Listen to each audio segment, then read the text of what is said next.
SQL 인젝션에 대해서 알아보도록 하겠습니다. SQL 인젝션은 여러분들의 데이터베이스를 파괴할 수 있습니다. 우리 이전 챕터에서 여러분들은 SQL을 사용해서 데이터베이스로부터 데이터를 갖고 오고 그리고 업데이트하고 딜리트하고 삽입하고 이런 과정들을 배웠습니다. SQL을 사용해서 웹페이지에 그 데이터베이스에서 갖고 온 데이터를 진열하는 데 사용됩니다. 그리고 이것은 그 여러분들의 웹사이트를 살펴보면 로그인이나 아니면 게시판 검색이라든가 이런 다양한 그 폼 태그를 이용한 그런 양식의 이런 SQL 구문들이 사용이 됩니다. 그리고 SQL 구문은 단순 텍스트 형태의 형태로 띄워 있고요. 그 다음에 이것을 여러분들이 다이내믹하게 직접적으로 변경을 할 수가 있습니다. 여기 서버에 사용된 코드를 볼 수가 있는데요. PHP나 ASP 같은 언어를 사용을 해서 이런 코드를 구현을 합니다. 네티즌 그 웹사이트를 방문한 사용자로부터 그 폼 태그를 이용해서 인풋 필드를 이용해서 사용자 아이디를 받겠죠. 사용자 아이디를 받아서 사용자 정보를 갖고 온다거나 아니면 로그인 처리를 한다든가 이런 것들을 할 수가 있습니다. 이것이 일반적인 그 간단히 표현된 그 서버 코드입니다.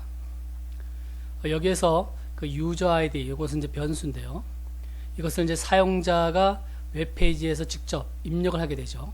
그래서 입력한 것을 받게 됩니다. 이렇게 되어 있는 이런 형태에 대해서 이번 장에서는 얼마나 이 SQL 구문이 그 잠재적인 위험을 갖고 있는지에 대해서 살펴보도록 하겠습니다. 웹페이지에서 나타나는 그동안의 여러가지 해킹 유형들이 있는데 그 중에 가장 대표적인 것이 이 SQL 인젝션 형태입니다. SQL 인젝션은 그 악의적인 사용자가 이 SQL 구문을 그 잘 해석을 해서 여기다가 그 불필요한, 그러니까 그 원하지 않는 그 데이터베이스 내의 정보를 갖고 오거나 아니면 데이터베이스 내의 테이블을 변조하거나 아니면 파괴하기 위해서 삽입하는 것을 SQL 인젝션이라고 합니다. SQL 인젝션은 어떤 것에 기초하고 있냐면 1+1은 항상 참이다 라는 것에 기초하고 있습니다. 이것이 무슨 얘기냐면 지금 보면 이렇게 나와 있는데요. 그 여기서는 지금 보기에 그런데 여기 지금 보면 그 SQL 구문이 나와 있죠. 셀렉트 구문이 나와 있는데 이 where 이하절을 보면 where 이하절에서 이런 문제들이 발생을 합니다. 뭐냐면 where 이하절이 true나 false, 참이거나 거짓이에 대해서 이런 데이터베이스의 테이블로부터 값을 갖고 오겠죠. 갖고 오거나 뭐 업데이트하거나 뭐 삽입하거나 이렇게 할 겁니다. 그런데 이 where절의 형태가 지금 보면 user id = 105 또 and 뭐 이런 식으로 조건이 계속 붙겠죠. 조건이 붙는데 여기에 지금 보면 나와 있는 구문을 보면 그 user id = 105는 문제가 없습니다. 근데 옆에 그 다음에 따라오는 5와 1 = 1 5와로 연결이 됐을 경우에는 이것이 참이거나 이것이 참이면 항상 이것을 실행하게 되어 있습니다. 이 where절 이하에서 여기서 이게 5와가 아니고 and다 그러면 앞 구문이 참이고 뒷 구문도 참이어야만 이게 구문이 실행이 되어야 되겠죠. 그렇지만 5와로 연결이 됐을 경우에는 앞에 부분이 참이거나 뒤에 부분이 둘 중에 하나만 참이어도 이 앞에 구문이 실행이 되게 되어 있습니다. 결국 이 뒤에 부분이 문제가 되는데 1+1에 해당하는 것이 항상 참이기 때문에 이 사용자가 입력하는 유저 아이디 부분에 어떤 것을 집어넣어도 이 구문은 항상 참이 됩니다. 그래서 사용자 이 구문이 실행이 되어서 유저 스테이블에서 정보를 다 갖고 오게 되죠. 그럼 유저 스테이블 같은 경우는 어떤 정보를 갖고 있을까요? 그 사용자의 아이디나 패스워드나 뭐 주소나 전화번호나 우리가 흔히 말하는 개인정보들을 여기에 담고 있겠죠. 그래서 예를 들어서 어떤 회사에 그 직원 정보가 이 유저스 테이블에 다 있다. 그러면 이런 코드가 실행이 되면 그 회사의 직원의 모든 정보가 다 노출이 될 수가 있는 겁니다. 그래서 문제가 되겠죠. 그래서 5월 다음에 나오는 이 구문이 1 플러스 1은 항상 참이 되어버리는 이런 어떤 그 논리적 오류라고 해야 되나요? 홀이라고 해야 되나요? 이런 그런 구멍을 우리 그 악의적인 사용자들이 찾아서 웹사이트에 실행을 하게 됩니다. 그래서 여기 지금 또 다른 예외가 나와 있는데 위에 부분에 따라서 이어서 되는 부분인데 SQL 인젝션은 based on 어디에 기초하느냐? 이꼴은 항상 true다, 참이다 라는 거에 기초하고 있습니다. 일반적으로 웹사이트에 보면 이런 로그인 폼이 나오는 것을 볼 수가 있어요. 뭐 아이디와 패스워드를 받겠죠. 아이디와 패스워드를 받고 이것을 사용자로부터 받아서 이렇게 처리를 합니다. 그 서버 단에서 코드가 이렇게 작성이 되어 있는데 그 사용자의 아이디를 받아서 유네임에 할당을 하고 변수에 그 다음에 패스워드를 받아서 여기다 할당을 합니다. 그리고 여기에 보니까 그 웨어저를 그 테이블에서 유저 테이블에서 아이디가 이거인 그리고 패스워드가 이거인 그 레코드를 찾겠죠. 레코드를 찾아서 정상적으로 보여주면 좋겠는데 여기에 보니까 그 이꼴을 추가를 한 것을 볼 수가 있어요.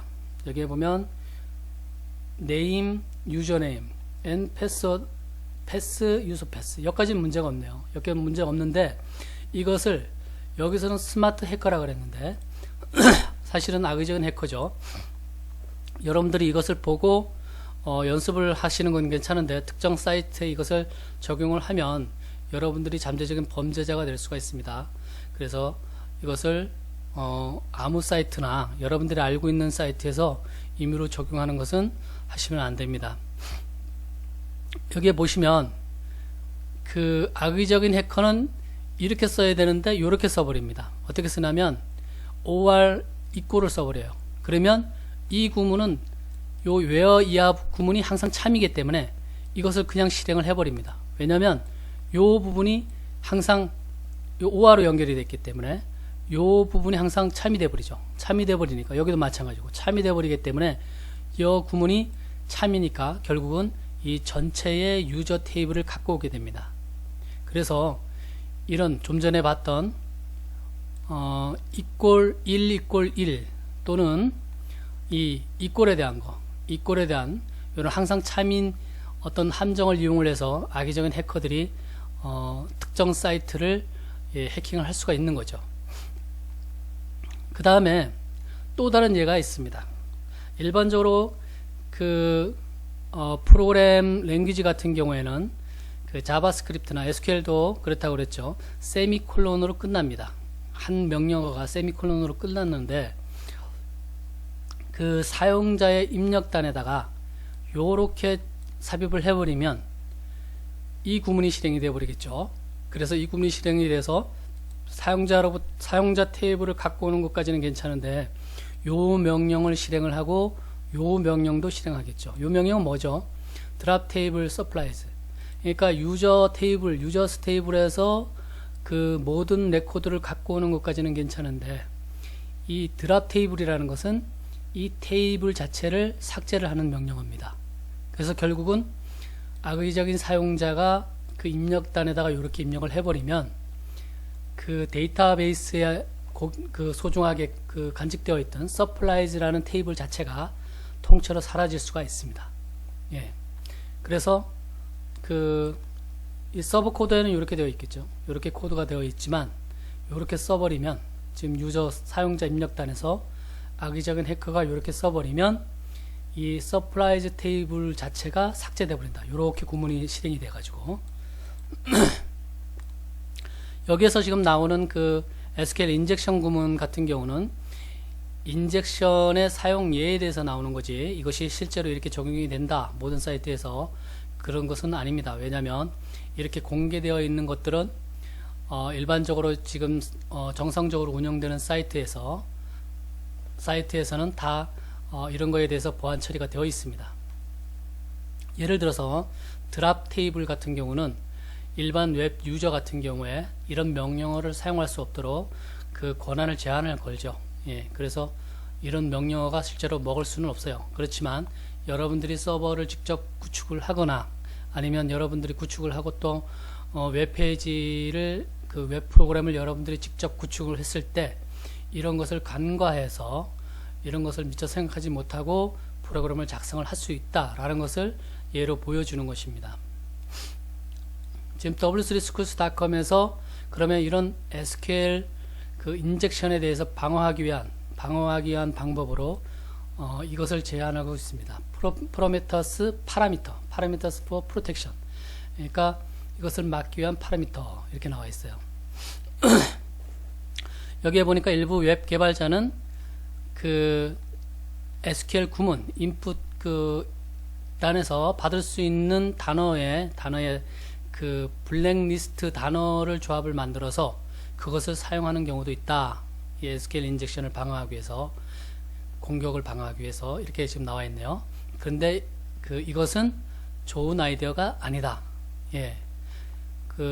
이런 워드, 많은 이런 딜리트, 드랍 이런 것들은, 그리고 또 특수 기호들, 뭐 세미콜론이라든가 코테이션 마크라든가 이런 것들은 일반 랭귀지에 기본적으로 사용되는 것들이다 라고 나와 있네요. 그 다음에 인풋의 타입은 굉장히 많은 것들이 허용되어야 한다 이렇게 나와 있어요. 그래서 W3Schools 지금 제안하고 있는 지금 방안을 보여주고 있는 것은 그 SQL 파라미터를 추가를 한다라는 겁니다.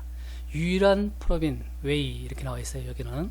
그래서 그 SQL 인젝션 공격으로부터 웹사이트를 방어하는 유일한 방법이 SQL 파라미터를 사용하는 거다. 이렇게 지금 여기 소개하고 있습니다. 그래서 SQL 파라미터는 어떠한 형태로 이렇게 추가되는지 여기에 지금 예시가 나와 있어요. ASP.NET 그 코드가 지금 나와 있는데요. 여기에 보면 그 위에서 봤던 코드하고 조금 다른 코드가 삽입이 되어 있는 것을 볼 수가 있습니다. 여기서 위에 코드에서는 이 유저 아이디를 사용자가 입력한 것을 받아서 바로 대입을 시켰었어요. 근데 여기 보면 at을 사용했습니다.